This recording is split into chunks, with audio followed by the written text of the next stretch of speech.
एक बड़ा स्कैम है कि अगर एक पूरी पंचायत को नज़रअंदाज करके किसी एक ख़ास मोहल्ले और किसी एक ख़ास एरिया में एक पैसा लगाया जाए गरीब आवाम का, तो होता ये है कि 25 का हमें मिल जाता है और 63 का हमारा एसओ प्लानिंग उठाता है और अपने घर पे लगा देता है।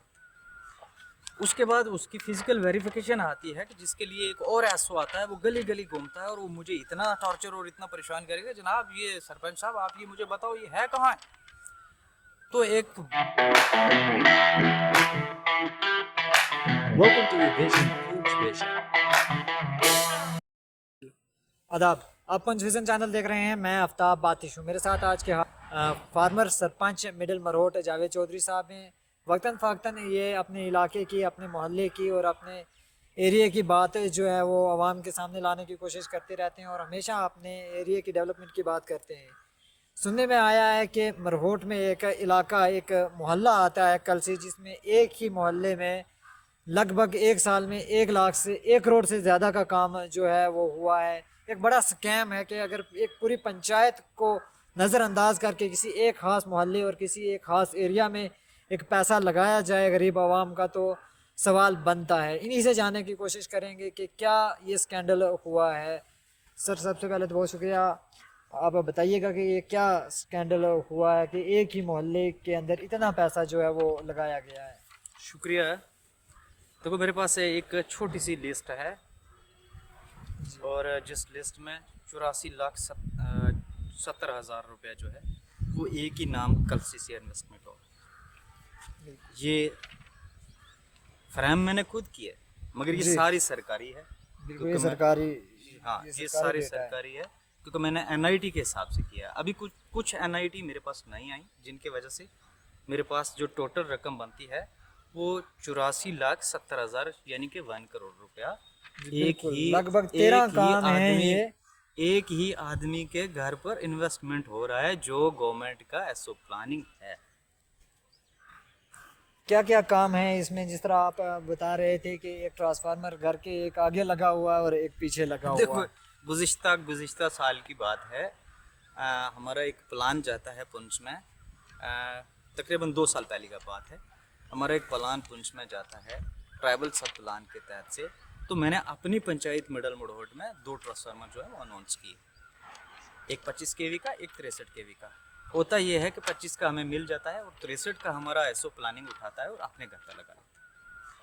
उसके बाद उसकी फिजिकल वेरिफिकेशन आती है कि जिसके लिए एक और एसओ आता है, वो गली गली घूमता है और वो मुझे इतना टॉर्चर और इतना परेशान करेगा, जनाब ये सरपंच साहब आप ये मुझे बताओ ये है कहाँ है। तो एक बड़े अरसे के बाद उसके 3-4 चक्कर खाने के बाद मैंने उसको कहा भाई ये हमारे पास नहीं लगा, ये एसओ प्लानिंग ने अपने घर में लगाया हुआ, आप वहाँ जाके देखो उसने क्या रिपोर्ट सबमिट की गवर्नमेंट को, वो जान। ठीक है, वहाँ से ये चीज़ सामने आई कि हमारा ट्रांसफार्मर वहाँ लग चुका है। अब सवाल ये बनता है कि एक आदमी के घर के सामने 25 केवी का ट्रांसफार्मर ऑलरेडी लगा हुआ है, उसके घर के साथ सेकंड ट्रांसफार्मर किस कारण से, किस मिशन से क्यों दिया है। गरीब आवाम के बहुत बड़े मोड़े बच रहे हैं, वहाँ ट्रांसफार्मर ही नहीं है, वहाँ उनको बिजली नहीं मुहैया हो रही है। तो उसके लिए 2 ट्रांसफार्मर, तो फिर एक एक एसओस, जितने भी एसओस हैं, जितने भी सीपीओ साहब हैं, इनको 5-5 ट्रांसफार्मर दे दो, फिर गरीब आवाम को पॉइजन दे दो।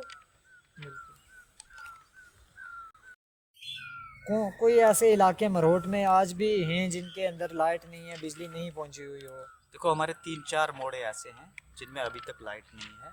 जैसे मेरी पंचायत के साथ टच होती है और अपर मोड़ोर के साथ टच होती है निक्की मोरी, उसमें 16-17 घर हैं, आज तक उनको इलेक्ट्रिसिटी नहीं हम मुहैया करवा पाए, ना ही एडमिनिस्ट्रेशन ने उस तरफ मुतवज्जा हुई। और उसके बाद जबड़ा है, ये भी मेरी पंचायत का एक बड़ा हिस्सा है, जहाँ कम से कम 30-35 घर हैं। इस वक्त तक हम उनको वहाँ इलेक्ट्रिसिटी मुहैया नहीं करवा पाए। साथ ही साथ जेजेएम के बारे में भी आपने बताया कि जेजेएम की स्कीम जो है उसके तहत 16 करोड़ रुपए का एक प्रोजेक्ट उस इलाके में आता है, लेकिन उसके बावजूद भी एक और टैंक पीएचई की तरफ से उन्हें ही दिया जाता है। एक टैंक नहीं है, ये 2 टैंक हैं, एक 20 लाख का है, एक 5 लाख का है। ऑलरेडी वहाँ जेजेएम के इसी सराउंडिंग में 3-10-10 हज़ार गैलन के जो है टैंक वो अंडर कंस्ट्रक्शन है, वो चल रहे हैं। ये पैसे एक आदमी का घर पालने के लिए दिए गए हैं एडमिनिस्ट्रेशन ने, ये किसी पब्लिक की डेवलपमेंट के लिए नहीं दिए गए।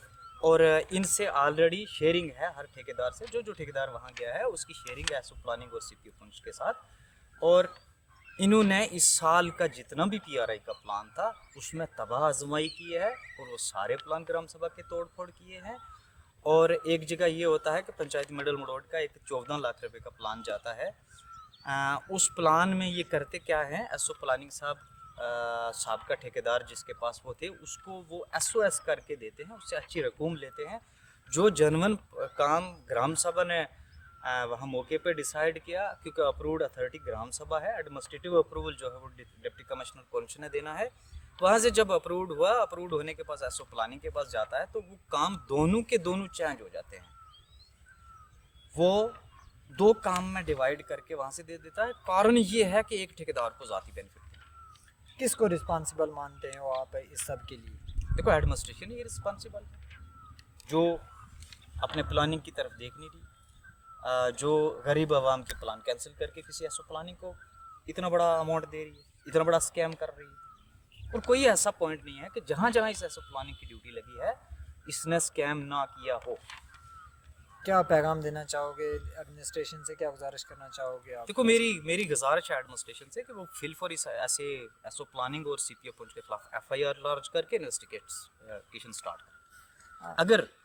अगर ऐसा ना हुआ तो मे बी मैं आवाम कहीं एहतजाज पे बैठ जाऊँ और हैंगर स्ट्राइक का तरीका अख्तियार ना करें। जी, देख सकते हो आप किस तरीके से जो है एडमिनिस्ट्रेशन की नज़रों के सामने अगर एक शख्स जो है वो अपने घर के लिए बिलखुसूस अपने ही घर के आगे पीछे अगर ट्रांसफार्मर लगाए, एक ट्रांसफार्मर उसके घर के आगे लगे, एक पीछे लगे, एक टैंक दाएं जानिब बन जाए, एक बाएं जानिब बन जाए, तो आवाम जो है वो प्यासी रहे, ये गलत बात है। हम ज़िला इंतज़ामिया से गुजारिश करते हैं कि इसके ऊपर एक कमेटी जो है तश्कील दी जाए जो इसकी इन्वेस्टिगेशन करे और आवाम को ताकि इसका फ़ायदा मिल सके। आप देखते रहिएगा पुंछ विज़न चैनल आफ्ताब आतिश के साथ।